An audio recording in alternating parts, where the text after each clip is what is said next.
তাই এখানে অবহেলা অশ্রদ্ধা এগুলো করার জন্য আমরা কেউ আসি। চলুন আজকে দুটো বছর আপনাদের ভক্তলীলা শুনিয়েছি। আজকে মহাভারত থেকে আপনাদের কাছে একটি লীলা পরিবেশন করব। আর মহাভারতের লীলা হলো অর্জুন বধ। কি লীলা শুনবেন? অর্জুন বধ। আগে ভূমিকাগুলো আপনাদের কাছে একটু জানিয়ে দিই। ভূমিকাগুলো কি না, মহাভারতে একদিকে ছিল 100 ভাই দুর্যোধন। 100 ভাইয়ের মধ্যে বড় ছিল দুর্যোধন, দুঃশাসন, বিকর্ণ, সুকর্ণ, দুর্মুখ। এমনি করে 100 ভাই। ওদের নাম বলতে গেলে সময় চলে যাবে, আপনারা বাড়ি চলে যাবে। তাই এমনি করে ওরা ছিল 100 ভাই। আর একদিকে ছিল 5 ভাই, যুধিষ্ঠির, ভীম, অর্জুন, নকুল, সহদেব। এখন এই 5 ভাই যে ছিল, এই 5 ভাইয়ের মধ্যে একজন ছিল যিনি হলেন ভগবান শ্রী কৃষ্ণ। আপনাকে জানতে হবে যে কৃষ্ণ কার কাছে থাকে, ভগবান কার কাছে থাকে। ভগবান নিজের মুখে একটা কথা বলেছে, সত্যমে জয়তে। কথাটার অর্থ কি? সত্যমে জয়তে, যে সত্যর জন্য সবকিছু ছাড়া যায়, কিন্তু সবকিছুর জন্য জীবনে সত্যকে ছাড়া যায় না। সত্যর পথে তুমি যদি থাকো, অন্যায়ের যদি তুমি প্রতিবাদ করতে শিখেছ, অন্যায় হচ্ছে কোথাও, তুমি প্রতিবাদী হয়ে যাও। অন্যায়কে দেখে তুমি মাথা নিচু করে চলে এসো না।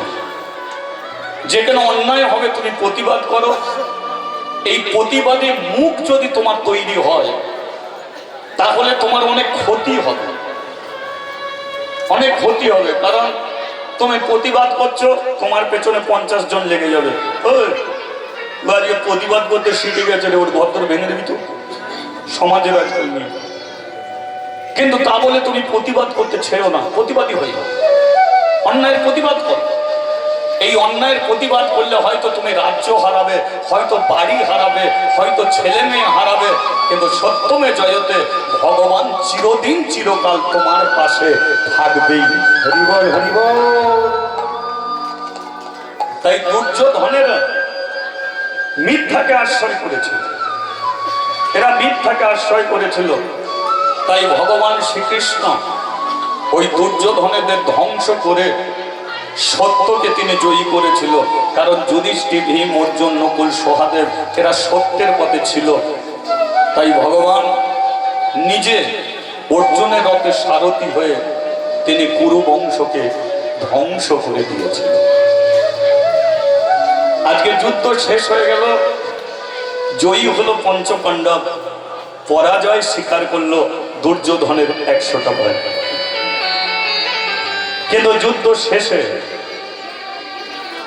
একজনের অহংকার এসে গেল।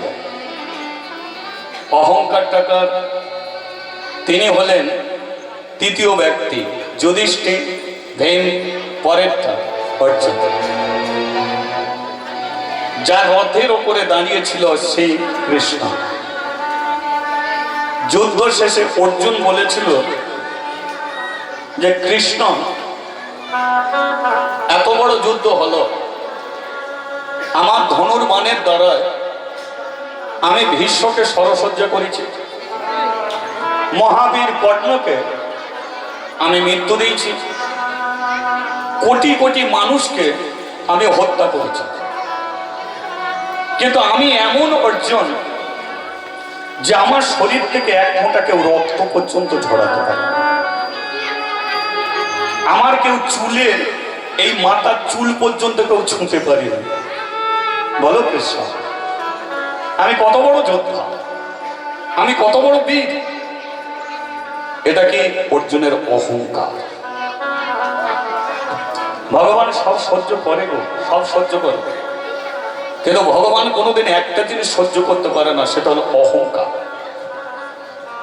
কারোর মধ্যে যদি অহংকার এসে যায়, দেমাকে এসে যায়, গর্ব এসে যায়, কেউ যদি নিজেকে বড় পণ্ডিত মনে করে, ভগবান তার পাণ্ডিত্য ছিনিয়ে নেয়। কেউ যদি নিজেকে সুন্দর মনে করে, ভগবান তার সৌন্দর্য কেড়ে নেয়। জন্য অর্জুনের এই অহংকার ভগবান মানতে পারেনি। ভগবান সেদিনকে হেসেছিল, হেসে বলেছিল, অর্জুন তুমি যেটাকে নিজেকে নিয়ে গর্ব করছো, যে তুমি ভেবেছো আমি সবাইকে মেরেছি, এটা তোমার জীবনে ভুল। মৃত্যু তুমি কাউকে দিতে পারোনি। তোমার ধনুর্বাণ থেকে তীর যাওয়ার আগে আমার সুদর্শন চক্র গিয়ে তার গলা কেটে ফেলেছে। তোমার ধনুর্বাণের তীরটাকে তুমি দেখেছো, কিন্তু আমার চক্রটাকে তোমার দেখার মতো চোখ তৈরি হয়নি। যুদ্ধ তুমি করনি, তুমি ছিলে পিছনে, আমি ছিলাম সামনে। সামনে যে দাঁড়ায় আক্রমণ তারই ওপরে হয়, আগে তাকে অতি মারতে পারলে তবে পিছনের মানুষকে মারা যায়। তাহলে তুমি পিছনে দাঁড়িয়ে বলছো কি করে এই যুদ্ধ আমি করেছি? তুমি করো না। আমি তোমাকে বারে বারে শুধু রক্ষা করে গেছি। কেন সামনে দাঁড়িয়েছি, কেন তোমাকে পিছনে করে রেখেছি? যাতে কোনো অস্ত্র তোমাকে আঘাত না করে। কারণ তোমাকে আমি বড় ভালোবাসি। আর ভালোবাসার মর্যাদা তুমি এই জায়গায় দিলে, নিজেকে অহংকারী মনে করলে। ঠিক আছে ভাই, নো টেনশন, নো চিন্তা, নো ভাবনা, এই আনন্দেতেই থাকো, কিন্তু তোমার এই অহংকার আমি ভাঙব। তোমাকে মর্তের মাটিতে আমি মৃত্যু দেব, তবে যাত্রার হাতে মারবো না, তোমার নিজের ছেলের হাতে তোমার আমি মৃত্যু দেব। অর্জুনের মৃত্যু হয়েছিল অর্জুনের নিজের ছেলের হাতে, তার মৃত্যু হলো তারই নিজের ছেলের হাতে। এখন জানতে হবে অর্জুনের কটা ছেলে ছিল? 4টে। অর্জুন কজনকে বিয়ে করেছিল? 4 জনকে। প্রথম স্ত্রী ছিল তার উলুপি। এই উলুপির ছেলে ছিল ইলাবান, বাবার সঙ্গে যুদ্ধ করতে গিয়ে প্রাণ হারিয়ে দিল। দ্বিতীয় বিয়ে করলো কাকে? সুভদ্রাকে। সুভদ্রার ছেলে ছিল অভিমন্যু, 7 জন মিলে তাকে ঘিরে মেরে দিল। অর্জুনের ঔরস জাত দ্রৌপদীর গর্ভে একটা সন্তান এসেছিল, দ্রোণর ছেলে অশ্বত্থামা, সেই ছেলেটার মাথা কেটে ফেলে দিল। অর্জুনের আরো একটা ছেলে ছিল, অর্জুন সেটা জানত না। অর্জুন 3 জনকে বিয়ে করে তিনি সম্মান দিয়েছিলেন, মর্যাদা দিয়েছিলেন, কিন্তু আরেকজনকে তিনি বিয়ে করে তার সঙ্গে চিটিংবাজি করে তাকে ফেলে রেখে চলে গিয়েছিল। আর তারই গর্ভে ছেলেটা জন্ম নিয়েছিল। অর্জুনের ঔরসে সেই মেয়েটার গর্ভে ছেলে জন্ম নিল, কিন্তু অর্জুন সেটা জানত না। রয়ে গেল গোপন ছেলে, জানতো কৃষ্ণ, আর সেই ছেলেটার নাম ছিল বক্রবাহন। এই বক্রবাহনের হাতে কৃষ্ণ নিজে দাঁড়িয়ে থেকে মৃত্যু দিয়েছিলেন অর্জুন। এই লীলা শুনলে আপনি কি বুঝবেন? যে আপনি যত বড়ই ভক্ত হন না কেন, নিজেকে যদি অহংকার করো, তাহলে ভগবান তোমাকে ছেড়ে কথা বলবে না, তোমার মর্তের মাটিতে মৃত্যু দিয়ে তোমার অহংকারটা ভেঙে দেবে। তাই যে অর্জুনকে তিনি এত কাছাকাছি রেখেছিল, সেই কৃষ্ণই অর্জুনের মৃত্যু দিয়েছিল অর্জুনের ছেলের হাতে। কেন? তার অহংকারটাকে ভাঙার জন্য। তাই আজকে লীলা শুনুন, অর্জুন বধ, ছেলের হাতে বাবার মৃত্যু, অর্জুনের অহংকার জন্য। আমি বলতে থাকবো, আপনারা শুনতে থাকবেন। তার আগে একবার বলিয়ে চৈতন্য মহাপ্রভু কি জয়, নিতাই চাঁদ কি জয়। এটা হরিনাম করে নেওয়া যাবে কি? অল্প সময় হরিনাম করবেন। আজ এমনি করবেন না, হাতে তালি দিয়ে করবেন, তালি দিয়ে করবেন। হ্যাঁ করবেন, তালি দিয়ে হরিনাম করবেন, কই বাদ নেই। আচ্ছা, তার আগে একটু জেনে নেই যে হরিনাম যে যে করবেন না, একবার হাত তুলুন।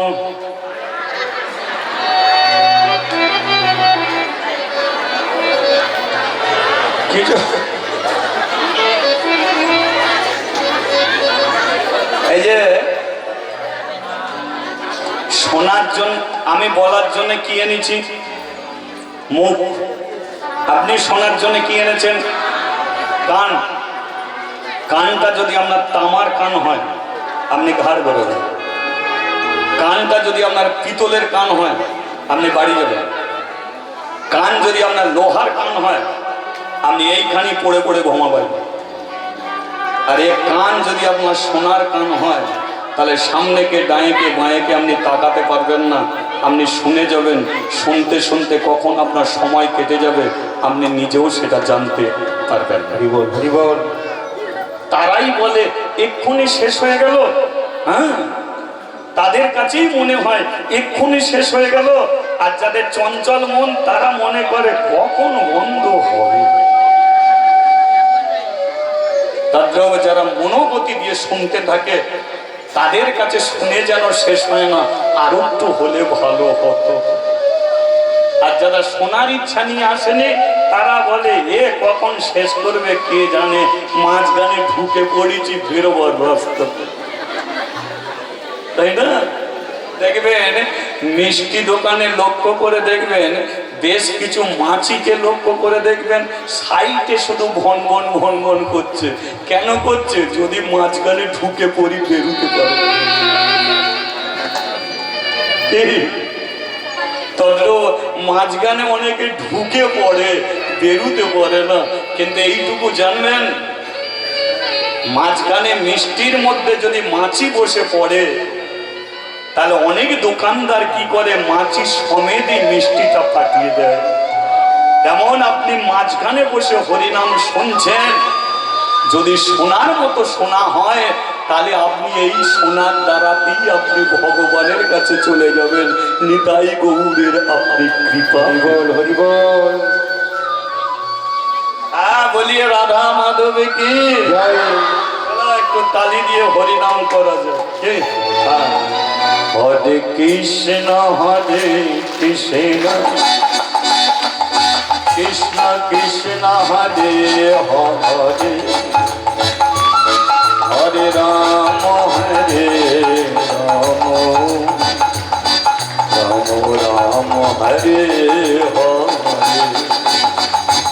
হরে কৃষ্ণ কৃষ্ণ কৃষ্ণ কৃষ্ণ হরে হরে, হরে রাম রাম রাম রাম হরে হরে।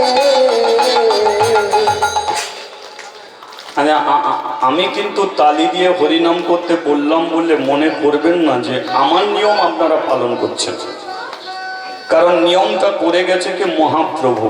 তিনি বলে গেছে সাথে পাঁচে মিলি নিজ দ্বারেতে বসিয়া হরিনাম করবে সবে। আমার চেয়ে আপনারা ভালো করে জানেন, কি বলুন তো? করতালি দিয়া, কি তাই তো? তাহলে নিয়মটা আমি বার করিনি, নিয়মটা বার করেছে মহাপ্রভু। এবার ধরুন মহাপ্রভুর কথা না শুনে কেউ হরিবাসরের তালি দিচ্ছে না, তাহলে আপনি কি করবেন? গালাগালি দেবেন? দেবেন না। তাকে নিন্দে করবেন? করবেন না। যে দিচ্ছে না অসুবিধে কি আছে? মানুষের কর্তব্য হলো যে মানুষ ডুবে যাচ্ছে তাকে ডুবিয়ে দেওয়া নয়, তাকে টেনে তুলে ধরে। এটা হচ্ছে মানুষের কর্তব্য। ধরুন পেরেক, পেরেক দেখেছেন তোমরা? পেরেক দেখেছেন? আর পেরেক যদি আপনারা দেখে থাকেন তো এটাও ভালো করে জানেন যে পেরেক এত হালকা জিনিস জলে ফেললে ভেসে যায়। এটাও পেরেক জলে ফেললে ভাসে।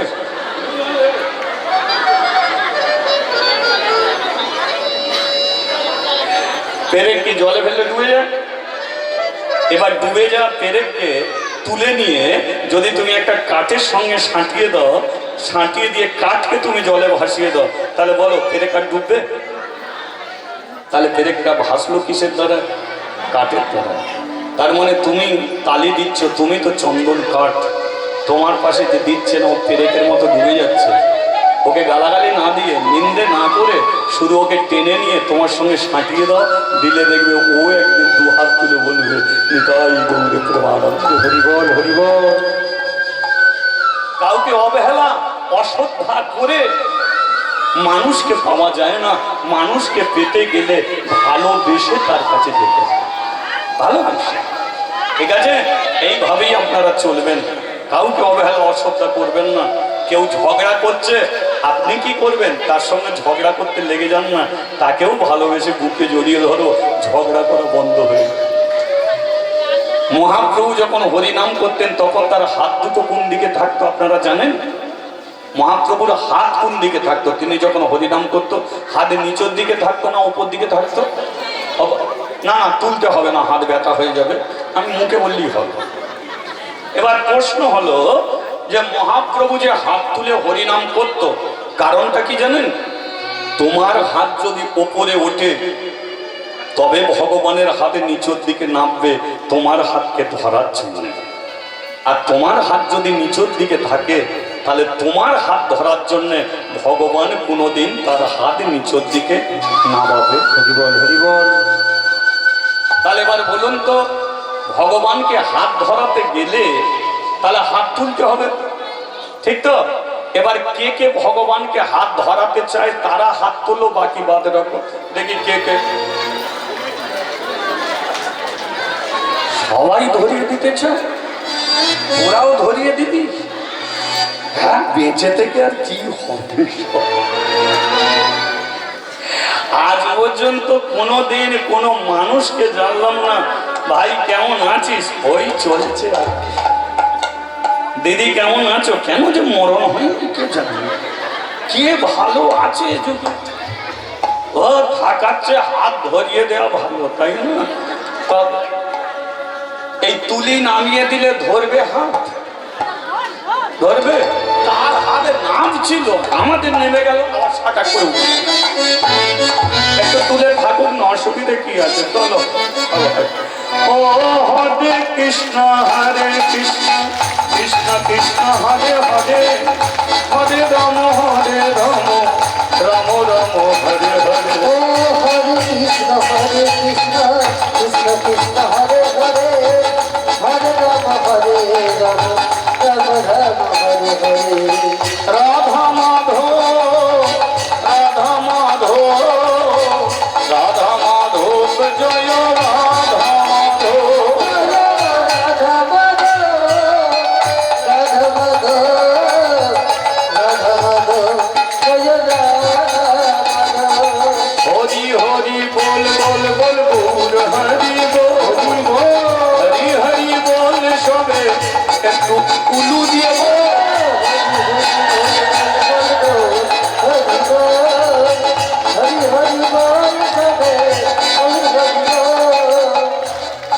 হাতটা নামিয়ে নিন, ব্যথা হলে আমাকে দোষ দেবে, কিন্তু হাত নামিয়েও তালি দেওয়া যায়, যায় কি? আপনারা প্রমাণ করে দিতে পারবেন যে দেওয়া যায়? কই দেখি, তালে তালে দেওয়া দেখ দেখি।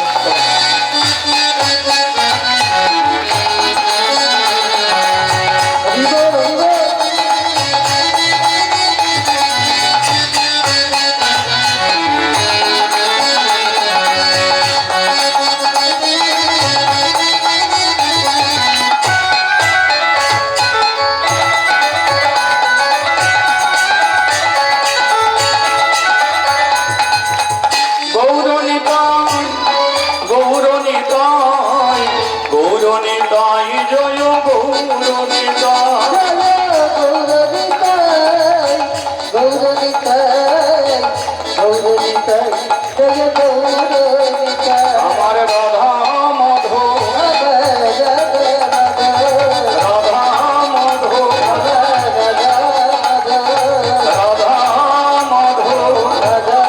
মাধো। এখন আপনাদের কাছে আমি হরিনাম করছি ঠিকই, কিন্তু গতকাল আমার জীবনে একটা ঘটনা ঘটে গেছে, সেই ঘটনার কথাটা একটু বলার ইচ্ছা হচ্ছে, বলবো? গতকালে রাত্রিকালে আমি যখন বিছানায় শুয়েছিলাম, গভীর রাত্রি, দেখি আমার বাড়ির ছাদের উপরে কতগুলো কাক খুব চিৎকার চেঁচামেচি করে ডাকছে। এটা মন দিয়ে শোনো, কতগুলো কাক ভীষণ চিৎকার করছে, এমন কাক চিৎকার করছে যে আমি আর ঘুমাতে পারলাম না, উঠে বিছানায় বসে পড়লাম। তারপরে আর একটা দৃশ্য ঘটে গেল। দৃশ্যটা হলো কাকগুলো উঠে চলে গেল। তারপরে দেখি কতগুলো কুকুর আমার বাড়ির দিকে তাকিয়ে ঘেউ ঘেউ করে কাঁদতেছে। কুকুরের ডাক আলাদা আর কুকুরের কান্না আলাদা। অনুভব করলাম যে কুকুরগুলো আমার বাড়ির দিকে তাকিয়ে কাঁদছে, কেঁদেই যাচ্ছে। আমি দরজা খুলে আর বের হতে পারি।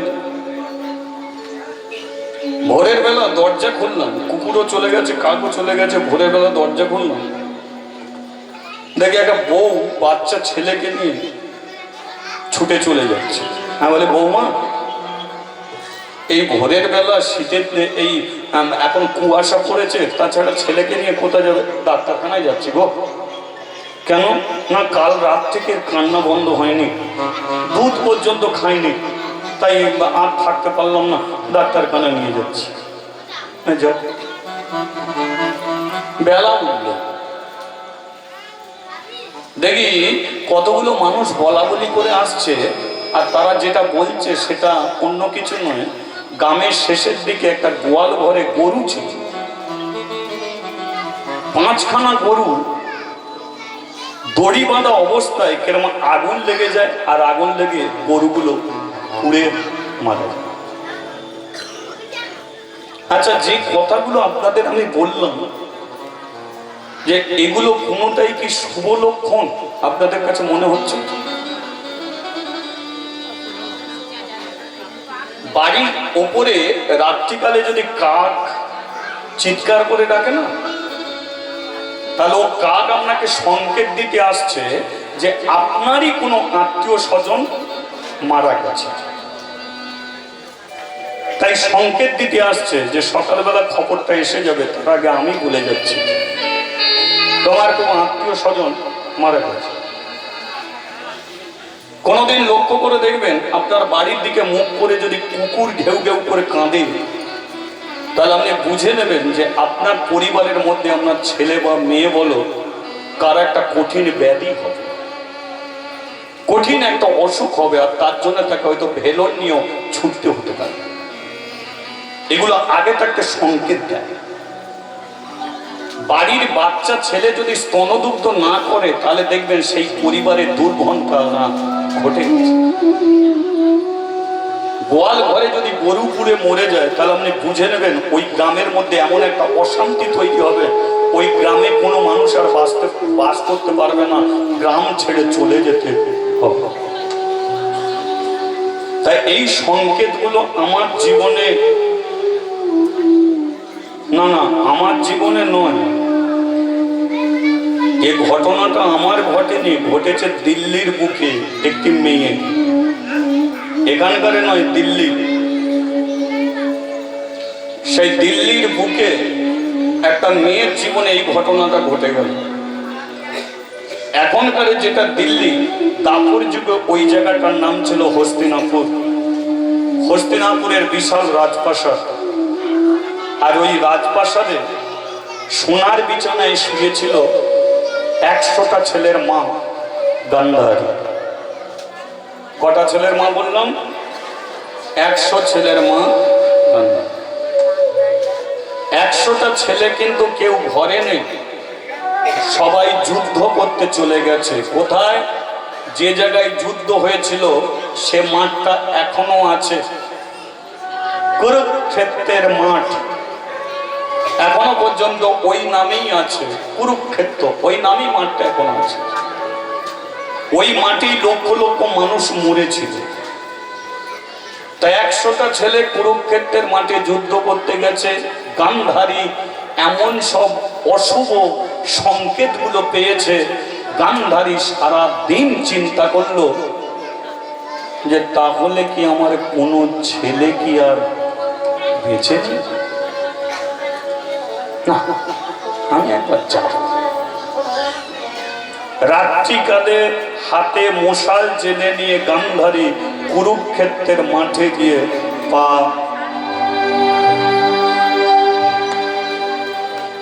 যেই কুরুক্ষেত্রের মাঠে পা দিয়েছে,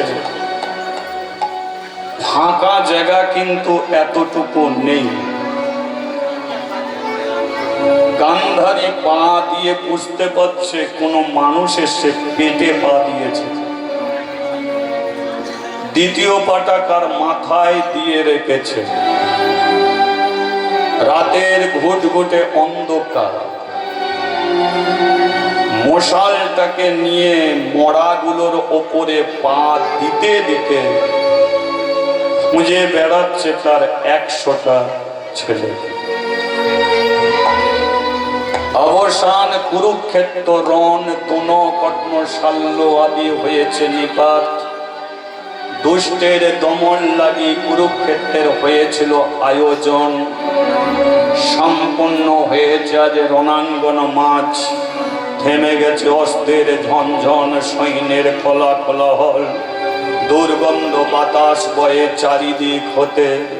তারই মাঝে গদাঘাতে পড়ে আছে রাজা দুর্যোধন। গান্ধারী ডেকে উঠল, দুর্যোধন!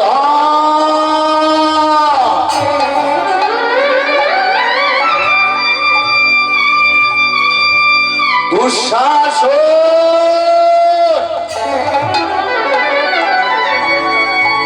বিকর্ণ!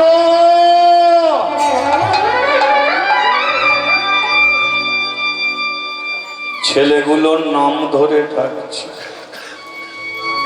কিন্তু একটাও ছেলে সাড়া দেয়নি। গান্ধারী হাউমাউ করে কাঁদতে শুরু করেছে। আমার 100টা ছেলে, একটা ছেলে আমাকে মা বলে ডাকছে। সব কি কুরুক্ষেত্রের মাঠে মরে গেলি বাবা? আমি তোদের মা, আমি এসেছি তোদের কাছে, আমি মা ডাক শুনতে চাই। দেখবেন কোন মায়ের যদি একটা ছেলে থাকে, সেই মা মনে করে পৃথিবীর মধ্যে সবচেয়ে বেশি আমি সুখী, কারণ আমার ছেলে আছে। 2 দিন পরে মা বলে ডাকবে, 3 দিন পরে ছেলের বিয়ে দেবো, বউ রান্না ভাত খাবো। আমি একদিন মরবো, ছেলেটা মুখে আগুন দেবে, জল দেবে, মরেও শান্তি। তাহলে একটা ছেলে থাকলে যদি মা এত সুখী হয়, তাহলে গান্ধারীর 100টা ছেলে ছিল, তাহলে সে কত সুখী। কিন্তু আজকে তার মতো দুঃখী একজন। একটা ছেলেটাকে মা বলে ডাকছে না। গান্ধারী বুঝে নিল যে আমার ছেলেরা যদি বেঁচে থাকতো, তাহলে আমার এই বুক ফাটা চিৎকার শুনতে পেত, কিন্তু কেউ বেঁচে নেই। তাহলে আমার 100টা ছেলের মা হয়েও যদি আমি কোনো ছেলের মুখে মা ডাক শুনতে না পাই, তাহলে আমি কিসের জন্য বেঁচে থাকবো? কার জন্য আমি বেঁচে থাকবো? আমি যমুনার জলে ডুবে মরবো, এ প্রাণ আমি যমুনাতে ভাসিয়ে দেবো। গান্ধারী কাঁদতে কাঁদতে যমুনার দিকে এগিয়ে যাচ্ছে। আর যেই যমুনার জলে ডুবে মরতে যাবে, ওই যেতে যেতে যেতে যেতে হঠাৎ গান্ধারীর পা দুটো কি একজন জড়িয়ে ধরেছে। গান্ধারী বুঝে নিল যে রাত্রি থেকে ভোর পর্যন্ত আমি শুধু মৃত মানুষকে দেখেছি, কিন্তু এই মানুষটা জীবিত আছে। গান্ধারী তাড়াতাড়ি করে বসেছে, আর বসে শরীরটায় হাত বুলিয়ে দেখলো যে ছেলেটা শুয়ে আছে ঠিকই, কিন্তু তার মুখটা মাটির দিকে, পিঠটা ওপরের দিকে। মাটিতে মুখ ঘষাচ্ছে, আর ওই মাটিতে মুখ রেখে পা দুটো জড়িয়ে ধরে আছে। গান্ধারী বসে বলল, কাদের তুই ছেলে? আমাকে তুই পা দুটো জড়িয়ে ধরলি, কাদের ছেলে? মা। মা? আমার কোনো ছেলের মুখে আমি মা ডাক শুনতে পাইনি। তুই কাদের ছেলে বল না? তোর মাও বুঝি তোকে খুঁজে বেড়াচ্ছে। অন্তত আমি মরার আগে তোকে সেই মায়ের কোলে ফিরিয়ে দিয়ে যাব। বল না তুই কাদের ছেলে? আমায় তুমি চিনতে পারছো না? কে তুই? আমার কণ্ঠ শুনে তুমি বুঝতে পারছো না? আরে তুই পরে আসবে নাকি? পরে কে তুই? আমাকে তুমি চিন? আমি তোমারই বড় ছেলে দুর্যোধন। যেই বলেছে দুর্যোধন, সঙ্গে সঙ্গে গান্ধারী ছেলেটার মুখটা নিজের বুকে চেপে ধরেছে। দুর্যোধন!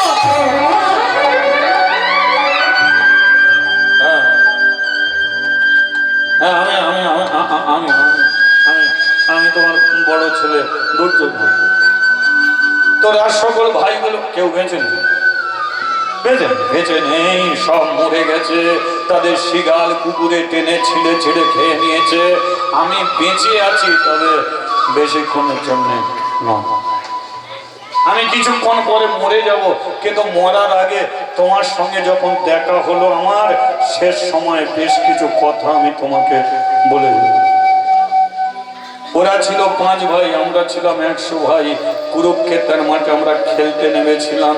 আমরা জয়ী হয়ে যেতে পারতাম, কিন্তু খেলার মাঠে খেলা হয়, দুপক্ষকে সুন্দরভাবে খেলাবার জন্য একটা রেফারি থাকে।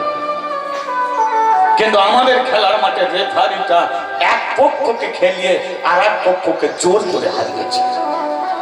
বল, কে খেলার মাঠে রেফারি এমন করে তোদের হারিয়ে তোদের পরাজয় স্বীকার করিয়ে দিয়েছে? তাকে তুমি চেনো না। সে ছিল অর্জুনের রথের সারথি, সেই কৃষ্ণ। কৃষ্ণ হতে তোমার কুরু বংশ ধ্বংস, কৃষ্ণ হতে তোমার বংশের প্রজ্বলিত প্রদীপ দন্তা বাতাসে নিভে গেছে।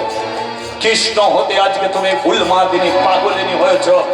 ওই কৃষ্ণই তোমার বংশকে নির্বংশ করেছে। তাই একটা কথা বলে দিই জননী, তুমি মা, পৃথিবীর সবাইকে তুমি ক্ষমা করে দিল, কোনদিন কৃষ্ণকে তুমি ছাড়বে না। কৃষ্ণ যদি কোনো দিন তোমার সম্মুখে এসে দাঁড়ায়, তাকে তুমি অভিশাপ দেবে। কথা দাও, তুমি অভিশাপ।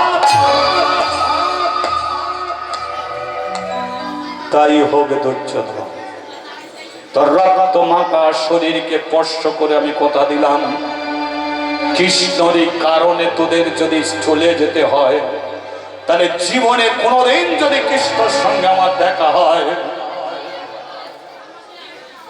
আগুন জ্বালিয়ে দেবো। তা আমি গান্ধারী জননী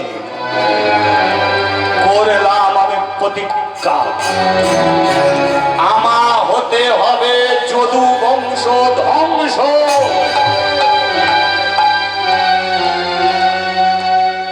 কৃষ্ণকে কেউ মারতে পারবে না, কিন্তু আমার তীব্র অভিশাপে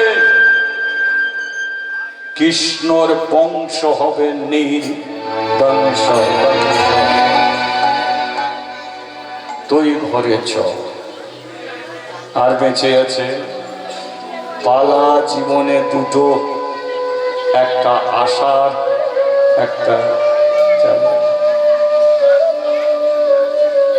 দুর্যোধনের গান্ধারীর কোলে মাথা রেখে চলে গেল দুর্যোধন। বাংলাদেশের এক কবি, যার নাম হলো লালন ফকির, তিনি ভারতবর্ষ মানুষের জন্য একটা গান বেঁধেছিল। কি জানেন? খাঁচার ভিতর অচিন পাখি, পাখি কেমনে আসে, খাঁচার ভিতর অচিন পাখি, পাখি কেমনে আসে যায়। ও যে খাঁচার ভিতর অচিন পাখি, পাখি কেমনে আসে যায়। ও যে খাঁচার ভিতর অচিন পাখি, পাখি কেমনে আসে আমি ধরতে চাইলে মনবেরি ধরতে চাইলে মানবেরি আমি দিতাম পাখির পায় কেমনে আসে বসে খাঁচার ভিতর অচিন পাখি পাখি কেমনে আসে তোর খাঁচার ভিতর অচিন পাখি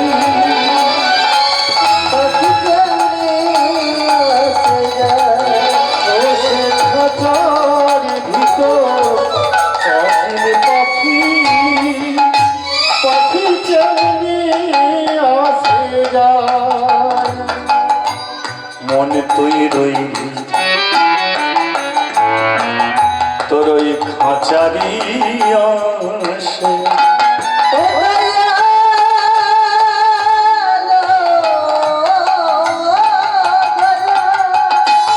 তাই গৌর হরি হরি হরি হরি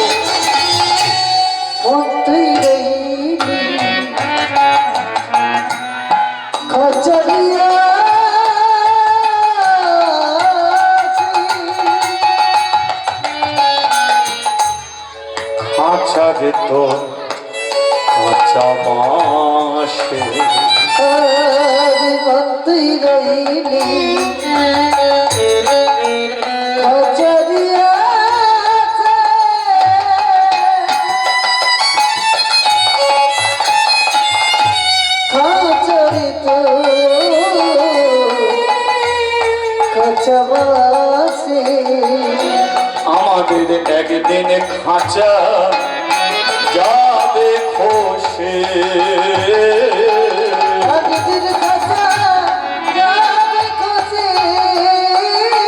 ও যে লালো ভেবে কয়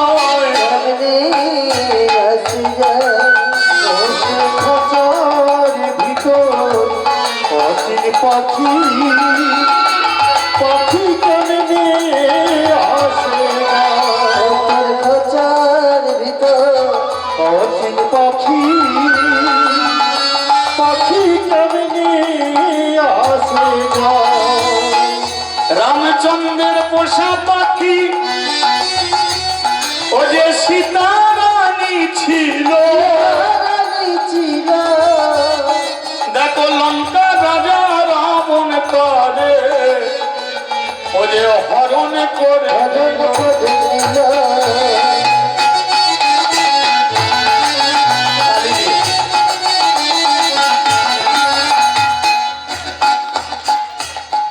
বিষ্ণু প্রিয়ার পোষা পাখি নদের নিময় ছিল সারা বিশ্বের মঙ্গলের জন্য নিময় সন্ন্যাসে চলে গেল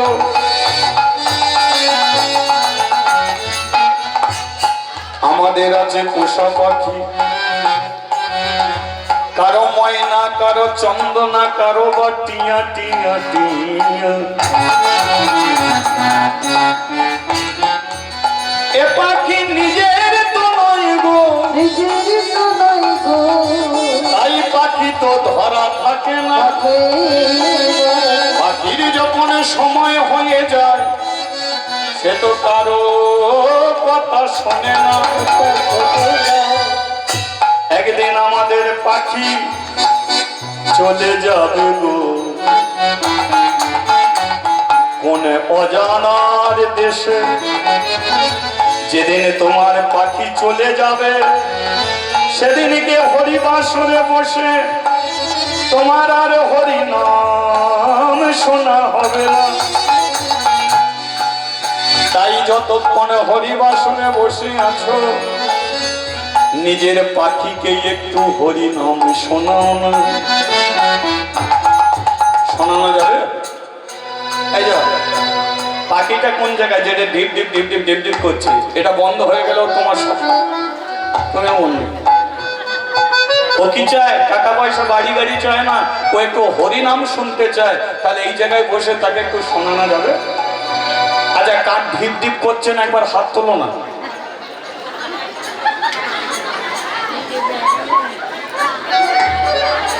তাহলে ঢিপ ঢিপি সবারই চলছে।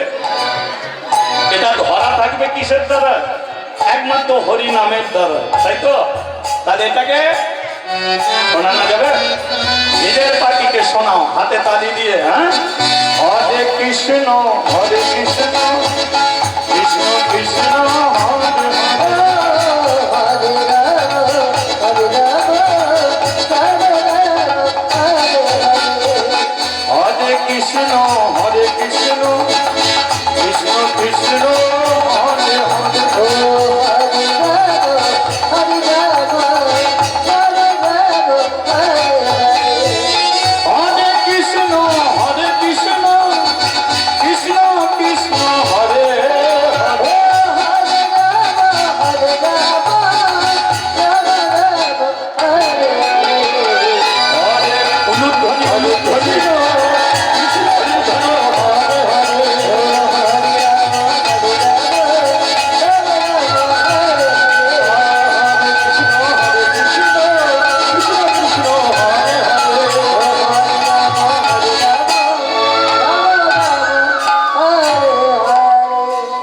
হ্যাঁ, বলিয়ে রাধা রমন কি। ভগবানের কাছে প্রার্থনা করি সবাই সেঞ্চুরি করে ফেলে। সেঞ্চুরি মানে 100 বছর বেঁচে থাকে। ও তোমাদের পাখি 100 বছর যেন ঢিপ ঢিপ করে। হ্যাঁ, করবেন না? ওই এত দূর এগবেন না? হ্যাঁ, যার যার যার যত দূর এগোয় আর কি করা যাবে। হ্যাঁ, বলিয়ে রাধা রমন কি। এদিকের হলোটা কি? মরে তো পড়ে আছে ছেলে। রাত্রিকাল গান্ধারী মোরা ছেলেকে কোলে নিয়ে বসে আছে, আর পেছনে দাঁড়িয়ে একজন খিলখিল করে হাসছে। যেই হাসি শুনেছে গান্ধারীর মেজাজ গরম হয়ে গেছে। কে রে মূর্খ, আমার সব ছেলেগুলো মরে গেছে আর আমি এই একটা ছেলেকে ফিরে পেয়েছি, তাও মরে পড়ে আছে, আর আমার পেছনে দাঁড়িয়ে হাসছিস? ওরে মূর্খ, একবার তোকে দেখতে চাই।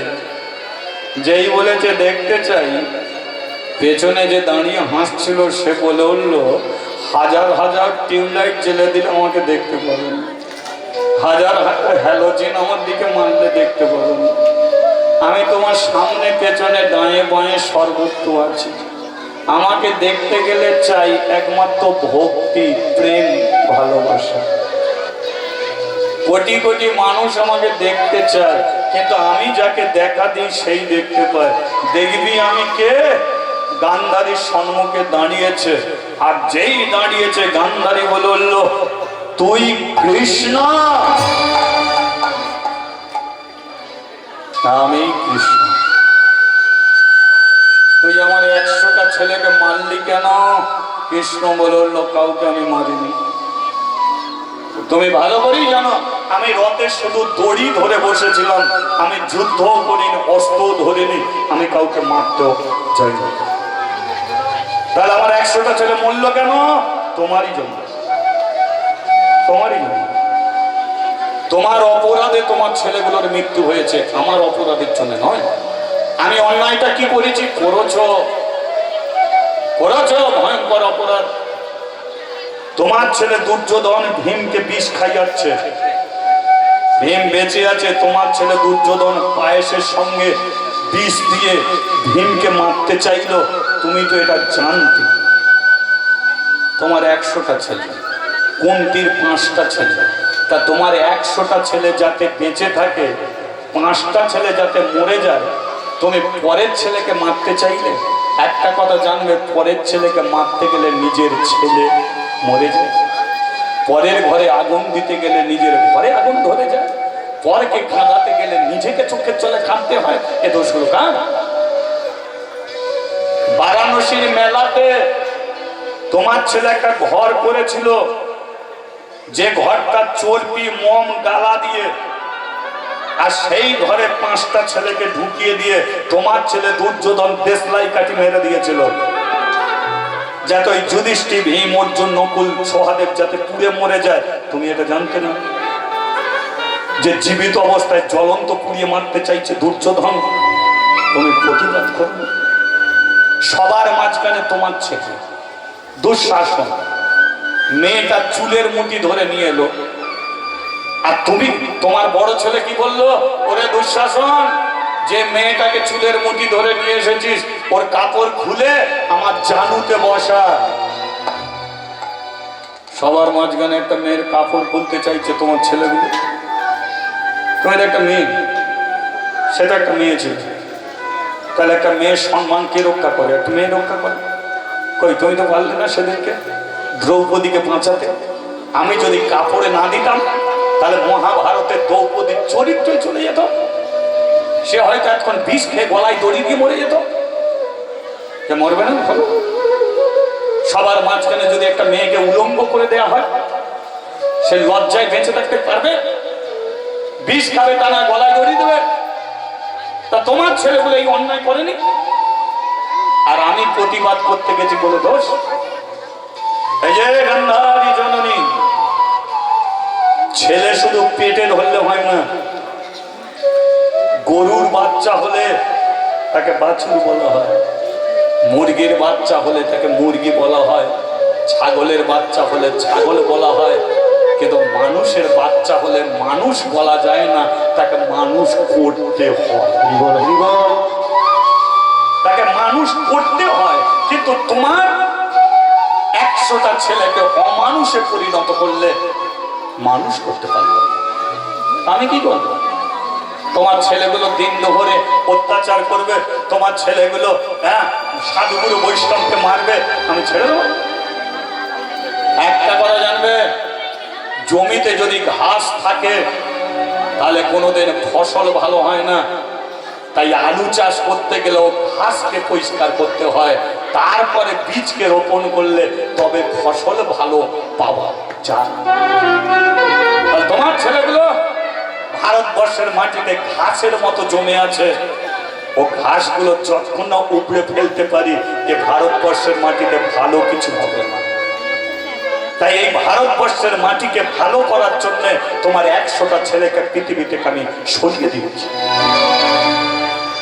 এটা আমার কোনো দোষ নেই।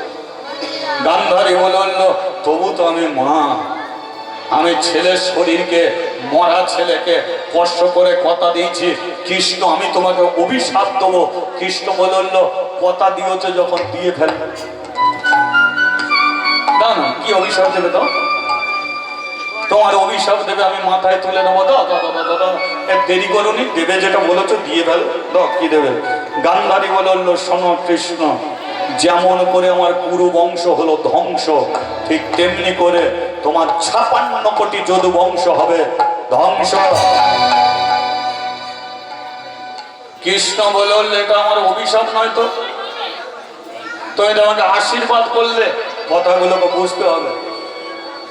আমরা সবাই জানি গান্ধারী কৃষ্ণকে অভিশাপ করেছিল, কিন্তু কৃষ্ণ বলল এটা অভিশাপ নয়, এটা আশীর্বাদ। কেন বলেছিল? কৃষ্ণ জানে যে পৃথিবীর মধ্যে যত বড় বীর, যত বড় যোদ্ধা ছিল সব কুরুক্ষেত্রের মাটিতে মরে গেছে, বাকি রয়ে গেছে আমার 56 কোটি যদু বংশ। এদের যদি মৃত্যু না হয় আমরা কলিযুগে যেতে পারবো না। আর আমি যদু বংশের ছেলে কৃষ্ণ, আমার বংশের দিকে কেউ আঙুল দেখাতে পারবে না, আঙুল তুলতে পারবে না। তাহলে আমি যদু বংশের মৃত্যু চাই, তবে আমি কলিযুগে যেতে পারবো। তুমি সেই মুহূর্তে অভিশাপ দিলে আমার যদু বংশ হবে ধ্বংস, তোমার অভিশাপে আমার বংশ হবে নির্বংশ। আমিও কলিযুগে যাব, আবার আমি হব শচীনন্দনে সেই গৌরাঙ্গ মহাপ্রভু। তাহলে বলো, এটা অভিশাপ না প্রাণ ভরা আশীর্বাদ? চলে যাচ্ছি যাচ্ছি চলে যাচ্ছে। গান্ধারী বলে বললো, চলে তো যাবি, আমাকে একবার গড় করে যাবি না? আমি তো বয়সে বড়, সম্পর্কে পিসি মা হই, মায়ের সমতুল্য, আমাকে একবার গড় করে যাবি না? কৃষ্ণ বলল, গড় তো করতে চেয়েছিলাম, আর তোমাকে জানিয়ে যাব বলি কুরুক্ষেত্রের মাঠে এসেছিলাম, কিন্তু তোমাকে ভাবলাম গড় করে ফিরে যাব দ্বারকাতে, কিন্তু গড় আর তোমাকে করতে পারবো না। কেন পারবে না? কারণ তুমি অভিশাপ দিয়েছ আমার যদু বংশ হবে ধ্বংস। আমি কোনো অন্য বংশের ছেলে নয়, আমি যদু বংশের ছেলে কৃষ্ণ। তাহলে তোমার অভিশাপে আমার যদু বংশ ধ্বংস, মানে আমারও মৃত্যু হবে। আর আমি যদি তোমাকে প্রণাম করতে যাই, তুমি যদি আমার মাথায় হাত রেখে বলো ওরে কৃষ্ণ তোর বউ মরুক, ছেলে মরুক, মা মরুক, বাপ মরুক, কিন্তু আমি আশীর্বাদ করছি তুই এখনো 100 বছর বেঁচে থাক।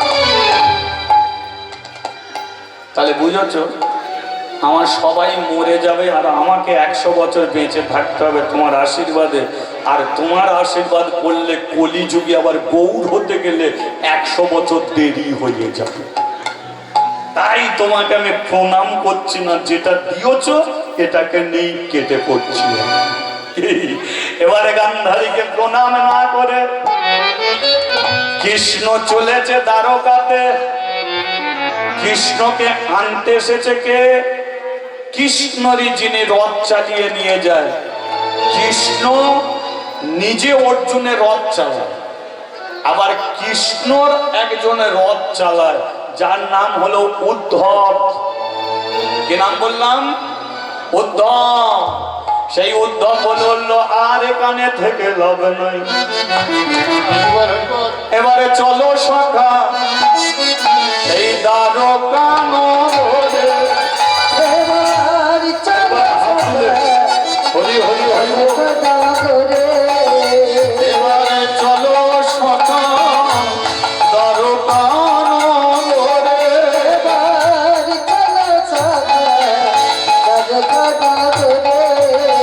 তোমার আশা পথ চেয়ে যত ভক্তগণ আছে,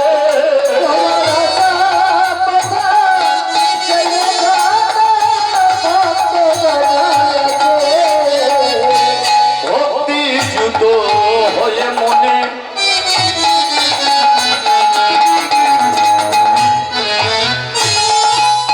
জানাইলাম শ্রীচরণে।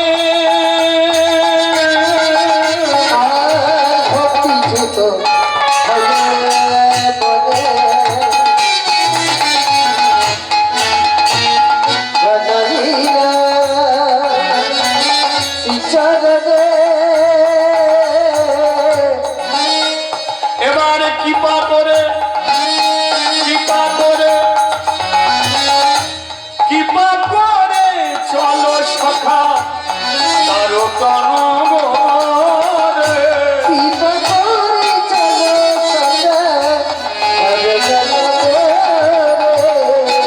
কৃপা করে চলো সখা দ্বারকা নগরে।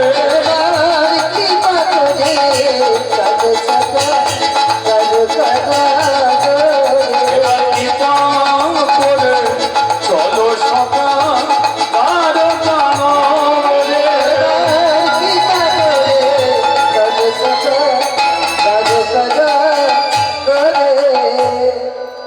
বলিয়ে রাধা রমন কি। আচ্ছা ওকে একটু দাঁড় করাতে পারবে কি?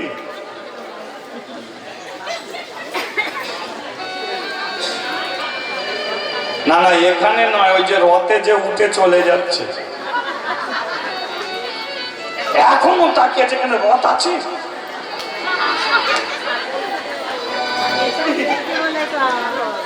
আরে কৃষ্ণ রথে করে চলে যাচ্ছে, পেছন থেকে একজন বলল লোকে একটু দাঁড় করা। কে?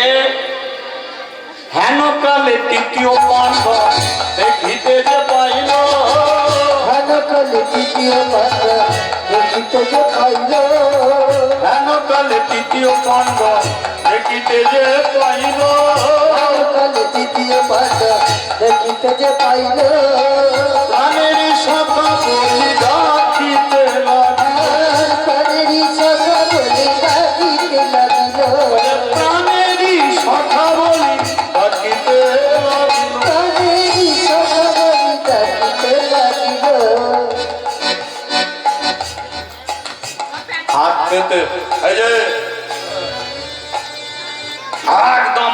বাড়িয়ে রথের সম্মুখে দাঁড়িয়েছে। কে? অর্জুন। কৃষ্ণ রথ থেকে নেমে এসে বলল, হলোটা কি? রথের সামনে এমনি করে দাঁড়িয়ে পড়লে কেন?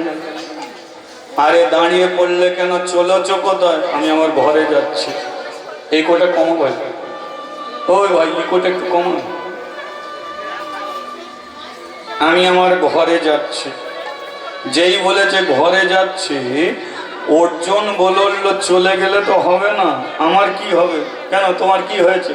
তোমার দাদা তো রাজা হয়েছে, এবার তোমরা ভালো মন্দ করে খাও না, সোনার বিছানায় ঘুমাও না, তোমরা যুদ্ধে জয়লাভ করেছো, এবার তোমাকে ঘরে ফিরতে হবে। আরে ঘরে গেলে চলবে? কৃষ্ণ বলল ঘরে গেলে চলবে মানে আমার কি বউ ছেলে নেই? আমারও তো ঘরে বউ ছেলে আছে। কি গো, কৃষ্ণ কজনকে বিয়ে করেছিল জানো? 16,108 জনকে বিয়ে করেছিল। ঠাকুমার ঘুম ভেঙে গেল এতটুকু কথা। 16,108 জন, তাদের ঘরে ছেড়ে দিয়ে তোমাদের কাছে পড়ে গেছি। তা আমাদের বইয়েদের শখ নেই একটু ভাত রান্না করে খাওয়াবে? হ্যাঁ, ছেড়ে দাও, আমাকে ঘর যেতে দাও। অর্জুন বলল চলে যাবে, কিন্তু আমার একটা ব্যবস্থা করে যেতে হবে। কি ব্যবস্থা করব? আরে আমাকে কিছুক্ষণ আগে একজন অভিশাপ দিয়েছে। কৃষ্ণ মনে মনে ভাবে যে আমাকেও তো গান্ধারী দিল, একে আবার কে দিল? অর্জুন, তোমাকে কি অভিশাপ দিয়েছে? বলে আমাকে অভিশাপ দিয়েছে ভীষ্ম জননী গঙ্গা। বিশ্বটাকে বলে দিচ্ছি, আপনারা মহাভারত যদি দেখে থাকেন অবশ্যই বুঝবেন যে একজনকে তীরের ওপর তীর মেরে শুইয়ে রেখেছিল, যার গাল ভর্তি দাড়ি, মাথা ভরা চুল, তীরের ওপরে শুয়ে আছে। কোনোদিন ছবিতে দেখেছো? এর নাম হচ্ছে, দেখেছো ছবিতে? হ্যাঁ, ও তোর ঘরের পেছনে ছিল? হ্যাঁ, এর ঘরে ছিল নি, ঘরের পেছনে। এই হচ্ছে ভীষ্ম। আর এর মায়ের নাম কি? গঙ্গা। আচ্ছা বলো, মা যদি দেখে ছেলেকে তীরের ওপরে শুইয়ে রেখেছে, মা সহ্য করবে? মা এসে বলল বেটা বল তোর এই অবস্থা কে করেছে? ভীষ্ম বলল মা আমার এই অবস্থা করেছে অর্জুন। যেই বলেছে অর্জুন, গঙ্গা বলে তুই দাঁড়া, আমি ব্যবস্থা নিচ্ছি। ছেলেকে দেখে ফিরছে, অর্জুনের সঙ্গে দেখা। এই দাঁড়িয়ে যাবে না। অর্জুন পেছনে ঘুরে তাকিয়েছে, দেখে স্বয়ং গঙ্গা দেবী। মা, আর মা বলে ডাকতে হবে না। আমার ছেলেকে একটা তীর মারতে পারতিস, এত তীর মেরেছিস, তোর লজ্জা করে না? তুই কি ভেবেছিস যে আমার ছেলেকে তীরের ওপর তীর মেরে শুইয়ে রাখবি আর আমি মা হয়ে তোকে ছেড়ে দেবো? ও তো তোর দাদু হয়। হ্যাঁ হয়তো। এই শোন বেটা, তুই যেমন আমার ছেলেকে মেরেছিস, আমি অভিশাপ করছি তোর ছেলে তোকে একদিন নিজের হাতে হত্যা করবে। অভিশাপ দিল কে? অর্জুনকে গঙ্গা। জানাচ্ছে কার কাছে? কৃষ্ণর কাছে। জানো কৃষ্ণ আমাকে অভিশাপ দিয়েছে গঙ্গা, আমার ছেলের হাতে নাকি মৃত্যু হবে। কৃষ্ণ বলল অর্জুন তোমার কোনো ছেলে আছে? বলে মার্কেটে আর একটাও নেই, 3টে ছিল। ওই যে উলুপি 11 মরে গেল, অভিমন্যু তাকে তো 7 জন মিলে ঘিরে মেরে ফেললো, আর একটা ছেলে ঘুমাচ্ছিল, সে মা বলেও ডাকতে পারেনি, অশ্বত্থমা তার মাথা কেটে নিল। আমার তো ছেলে নেই। যেই বলেছে নেই, কৃষ্ণ মনে মনে চিন্তা করলো অর্জুন তুমি এক সময় বলেছিলে পৃথিবীতে কেউ তোমাকে মারতে পারবে না, এই অহংকার নিয়ে তুমি এতদিন ছিলে। আমিও মনে মনে ভাবছিলাম যে তোমার এই অহংকারটা ভাঙবো কি করে, কার হাতে তোমার মৃত্যু হবে। কিন্তু আজকে তুমি নিজে বললে তোমার কোনো ছেলে নেই। জীবনে কোনোদিন তোমাকে জানতে আমি দেব না যে তোমার ছেলে এখন একটা বেঁচে আছে, আর এই সেই ছেলের হাতে তোমার আমি মৃত্যু দিয়ে আমি প্রমাণ করে দেবো যে বাপেরও বাপ আছে। নিজেকে বীর বলো না, বাপেরও বাপ আছে। তোমাকে মারারও জন্য কেউ পেয়েছে আছে। কৃষ্ণ অর্জুনকে আর বললো না অর্জুনের ছেলে আছে বলে। অর্জুন বলে আমার কিছু হবে না তো। কৃষ্ণ বলে নাক ডাকিয়ে শান্তিতে ঘুমাও, আমি যখন আছি তোমার কিছু হবে? অর্জুন বলে তাহলে যেমন ঘরে যাচ্ছ ঘরে যাও, আমার আর কোনো দরকার নেই, আমার ছেলেই নেই, আর বিয়ে এই বয়ে আমি মরবো না। কৃষ্ণ বলে না তুমি মরবে না, যাও ঘরে যাও। নেচে নেচে অর্জুন ঘরে ফিরছে, আর কৃষ্ণ পেছন থেকে বলে অর্জুন এই আনন্দিতেই থাকো, ব্যবস্থা তোমার চলছে। তাহলে অর্জুনের ছেলেটার নাম কি? যে ছেলেটাকে অর্জুন চেনে না, চলো সেই ছেলেটা কোথায় আছে একটু খুঁজে বার করি।